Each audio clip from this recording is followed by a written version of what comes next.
Years ago, a 6-year-old boy in the small town of Garfield, Arkansas, walked out the front door of his family's farmhouse on a Tuesday morning in June and never came back. He left behind a half-eaten bowl of cereal on the kitchen table, a pair of rubber boots by the back step that were too big for him and that he wore anyway because they had a picture of a frog on the side, and a mother who spent the next 4.5 decades refusing, at great personal cost, to let the world forget his name. Authorities at the time believed Mason Cole had wandered into the surrounding woods and become lost. The Ozark Hills around Garfield were dense and deep, and had swallowed cattle and hunting dogs before. His family believed something else entirely. They had believed it from the first hour, and it would take 46 years, a technology that did not exist when Mason was born, and a single decision made by a man who only wanted to answer his children's questions about where they came from, to prove them right. Ruth Cole was 34 years old in the summer of 1978. She had grown up in Benton County herself, the daughter of a poultry farmer, and she had married Dennis Cole at 19 in the same Methodist church where she had been baptized. They had 3 children. The oldest was Mason, who had turned 6 that April. Then came Patty, 4, and little Dennis Jr., who was 18 months and still learning to walk. The Coles lived on 11 acres outside Garfield on a gravel road that became impassable mud every February, which was an inconvenience Dennis accepted cheerfully as the price of the life he wanted. He ran a small cattle operation, 30 head of Angus, and in the off-seasons, he did finish carpentry for a contractor out of Rogers. Ruth tended the garden, the children, the chickens, and the household books with a precision that her neighbors admired and that Dennis relied on completely. Mason Cole was the kind of boy who needed to know how things worked. He had, by the age of 6, disassembled a transistor radio belonging to his grandfather, a wall clock in the kitchen, and a hand-cranked meat grinder that had belonged to Ruth's mother, reassembling each of them with varying degrees of success. The radio never fully recovered. Mason was philosophical about this. He had dark brown hair that grew fast and never stayed where it was put, and 2 permanent front teeth that had come in slightly too large for his face, giving him the look of a boy who was in the process of growing into himself, which was exactly what he was. He had a best friend named Clell Dawson, who lived on the adjacent property, and the 2 of them spent the better part of every summer day in a manner that their parents only partially tracked and generally approved of. That June, they had been building a dam in the creek that ran along the back fence line. It was a serious engineering project. Mason had been thinking about it for weeks. Dennis Cole was already out in the field by 6:30 on the morning of June 13th, 1978. It was a Tuesday, clear and already warm by 7, the kind of Ozark summer morning that smelled of red clover and wet grass and carried the sound of the cattle shifting in the far pasture. Ruth made biscuits and started a pot of coffee and woke the children.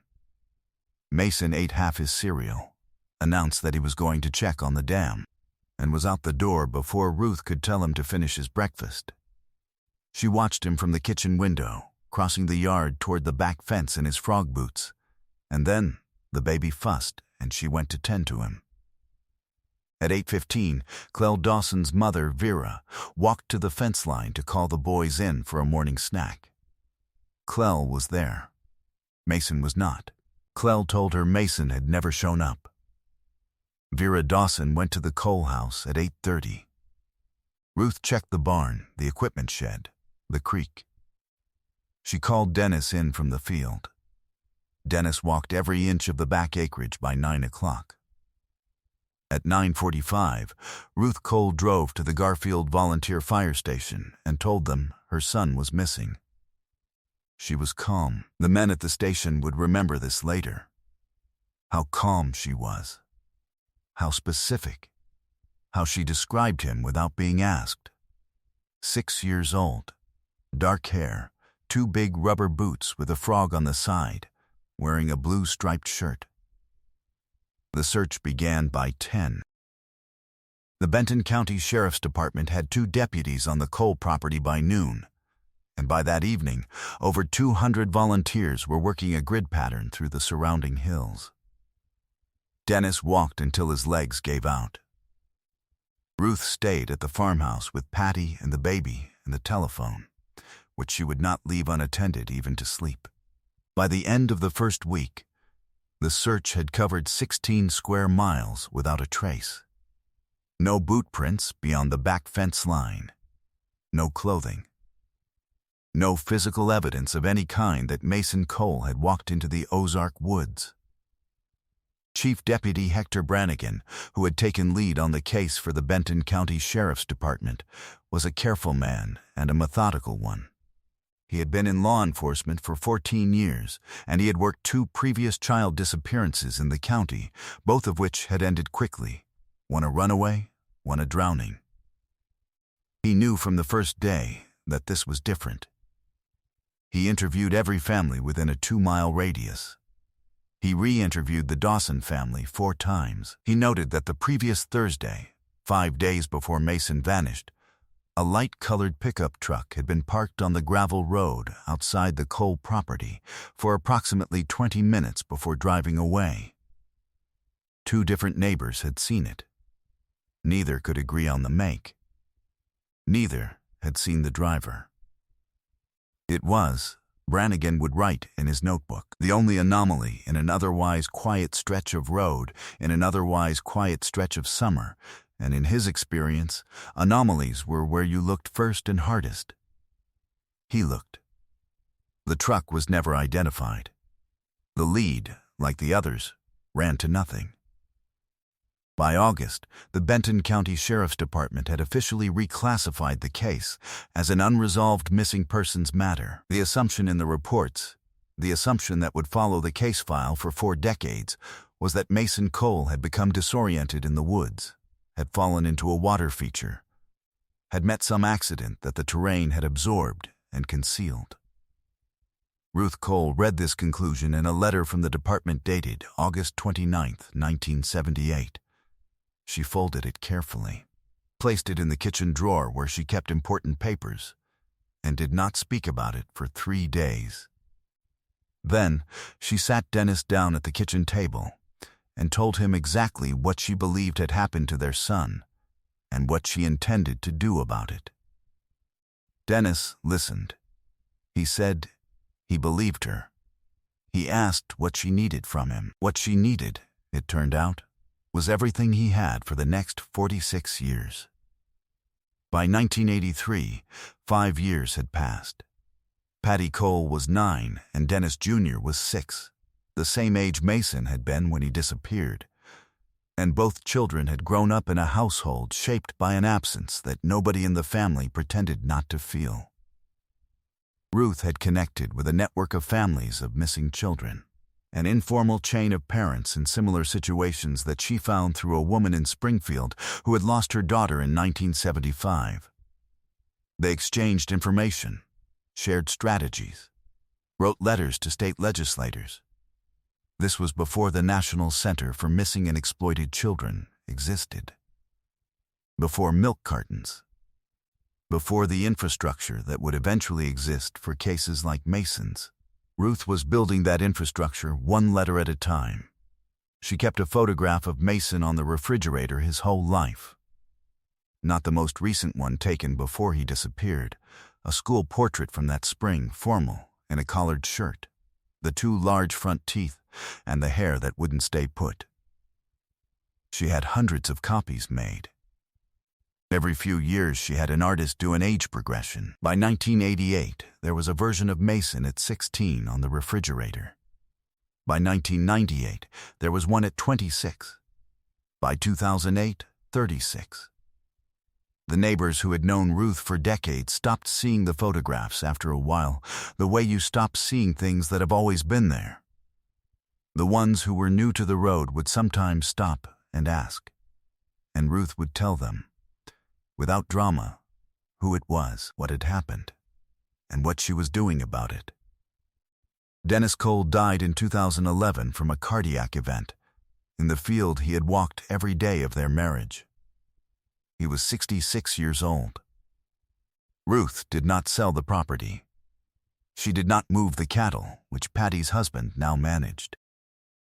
She stayed in the farmhouse on the gravel road with the kitchen drawer full of important papers and the age progression photographs on the refrigerator. She was 67. She had been searching for her son for 33 years. She did not have any plans to stop. Hector Brannigan had retired from the Benton County Sheriff's Department in 1999, 21 years after the Cole case first landed on his desk. He was 73 years old in 2011 when Dennis Cole died. He sent Ruth a handwritten card. He had done so every year at Christmas, without fail, for 33 years, a card that said, in his neat, spare handwriting, that he had not forgotten, and that he did not intend to. He never knew whether these cards helped. He sent them anyway. The case file had not been opened in any meaningful way since 1995, when a new deputy had taken a fresh look at the truck sighting and come up short by a different route. But in 2019, a unit was established within the Arkansas State Police specifically to apply modern forensic methods to cold cases more than 20 years old. Detective Lena Marsh was assigned to the Benton County backlog. She was 35, meticulous, and had a background in forensic genealogy that she had developed through additional training in 2017, when the technology began reshaping what was possible in cases exactly like this one. Marsh read the Cole file over 2 days. She drove to Garfield. She stood on the Cole property, which looked remarkably similar to how it had looked in the 1978 photographs. She met Ruth Cole, who was 75 by then, and who sat across from her in the kitchen and answered every question with the same calm specificity that the volunteer firefighters at the Garfield station had noted in June of 1978. The photograph on the refrigerator showed a 41-year-old man with dark hair. Marsh went back to Little Rock with the case file and a renewed focus on the truck. The break that came in 2023 did not come from the truck. It came from a genealogy website. A man named Gregory Falk, 49 years old, an evac technician living in Texarkana, Texas, had submitted a DNA sample to a commercial ancestry service in January of 2022. He had grown up, he believed, as the biological son of a couple named Warren and Ida Falk, both deceased, who had raised him in a series of rental properties across southern Arkansas and northern Texas. He had no birth certificate he fully trusted. He had no extended family he had ever been able to locate. His children, twin boys of 12, had asked him for a school project to trace their family history, and Gregory Falk had sat at the kitchen table staring at a blank piece of paper for a long time before he ordered the ancestry kit. He had assumed it would produce something thin and inconclusive, some distant connections he couldn't make meaning of. He had not expected what came back. The results connected him to family clusters in Arkansas.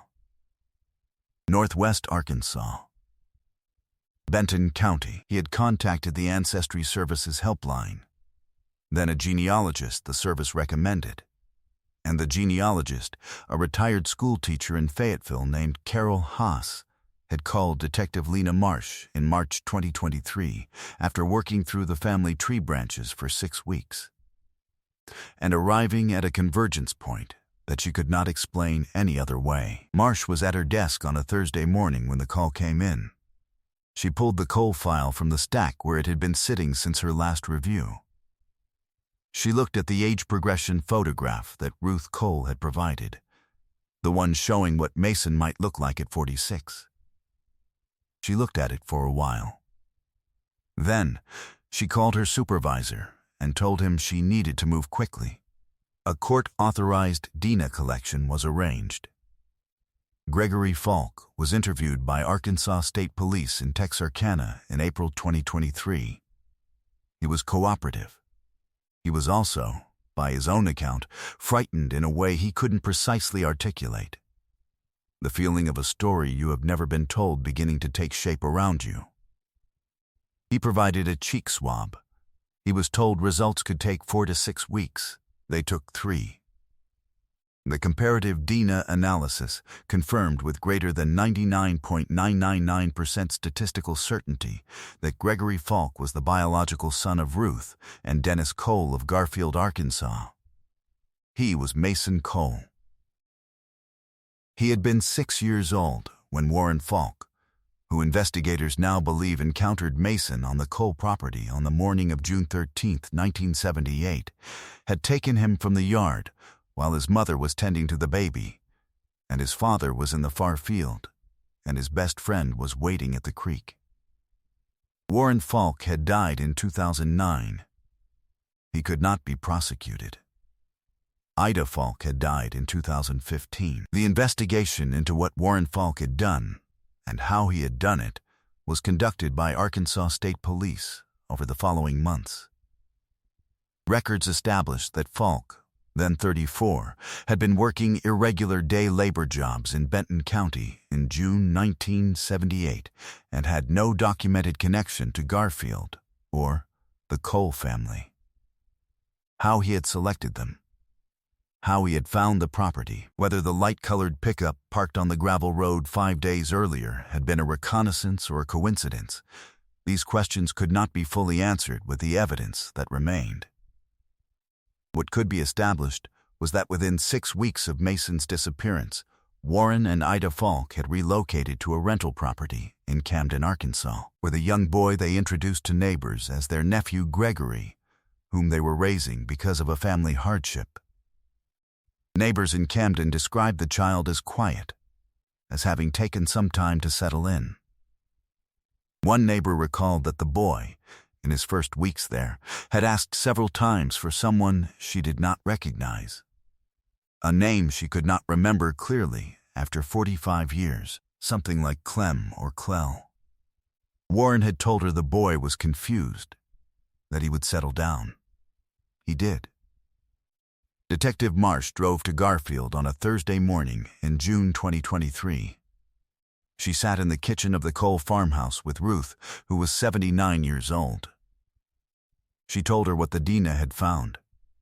She told her there were steps still to complete. She told her what the confirmation would mean and approximately how long it would take. She said all of this in the careful, measured way that the situation required. Ruth Cole listened to all of it. Then, she asked one question. "Is he all right?" Marsh said yes. He was in good health. He had children. He was in Texarkana. Ruth nodded. She folded her hands on the kitchen table. She looked out the window toward the back field for a moment. Then she thanked Lena Marsh for coming all this way. She asked if she could make her a cup of coffee. The first meeting between Ruth Cole and her son took place in August 2023 at the farmhouse in Garfield. Mason Cole, Gregory Falk, arrived with his wife and his twin boys. He had spent the weeks between the DNA confirmation and the meeting in a state he described in a later interview as standing in a room where all the walls are moving. He knew who he was biologically. He knew the name he had been given and the name he had lived under. He did not yet know how to hold both of them. His boys, who were 12, had handled the news with a directness that he found simultaneously comforting and astonishing. They had asked if they could meet their grandmother. He had said yes. Ruth Cole stood on the porch of the farmhouse when they drove up. She had put on a good blouse. The twins got out of the car first, and she smiled at them and asked their names. Then, Mason got out. Ruth walked down the porch steps, 3 of them, the same 3 she had walked down in rubber-soled shoes every morning of her adult life, and she put her hands on her son's face. She did not say anything for a long moment. He had Dennis's jaw. He had her eyes. He had dark hair that had gone gray at the temples and no longer needed to stay put, because it had finally decided to. He was 49 years old. He had been gone for 46 of them. The rocking chairs on the Cole porch, the ones Dennis had built in 1976, which Ruth had painted and repainted over the decades, now had 2 extra occupants most Sunday afternoons from August onward. The twin boys had claimed them without being invited, and Ruth had not objected. She had, within 2 visits, taught them both to make biscuits, which their father had eaten that morning in June 1978 and not finished, and which he ate now with the particular attention of someone relearning a language. Mason Cole has said publicly that he does not yet know what name he will use going forward, or how he will tell his story to people who ask, or how long it will take to feel like a man with 1 history instead of 2. He says he is not in a hurry. He says his mother does not seem to be in a hurry either, that she waited 46 years, that she appears to understand patience in a way he is still learning. What Warren Falk did cannot be undone. The 46 years cannot be returned. Dennis Cole did not live to see this. Hector Brannigan, who is 95 and in a care facility in Bentonville, was told by his daughter and cried in a way he had not cried in many years, according to the daughter's account in the Benton County Daily Record. Carol Haas, the retired school teacher in Fayetteville, who spent 6 weeks tracing family tree branches until they converged on a farmhouse in Garfield, has said that it is the most important thing she has ever done with a Tuesday afternoon. Justice arrived late for Mason Cole. It arrived incomplete, because the man who took him died before he could answer for it. But the truth arrived. And in the Cole kitchen, on a farmhouse on a gravel road in Garfield, Arkansas, with 2 12-year-old boys who had their grandmother's eyes, some part of what was taken has found its way back. Before we close, Warren Falk died in 2009, which means he will never face a courtroom. Does the truth coming out, the identification, the confirmation, the reunion, constitute justice without a legal reckoning? Is it enough? And for those of you who have followed missing children cases, what does it mean that Gregory Falk found his biological family not through a law enforcement initiative, but through a school project his twin boys asked him to complete?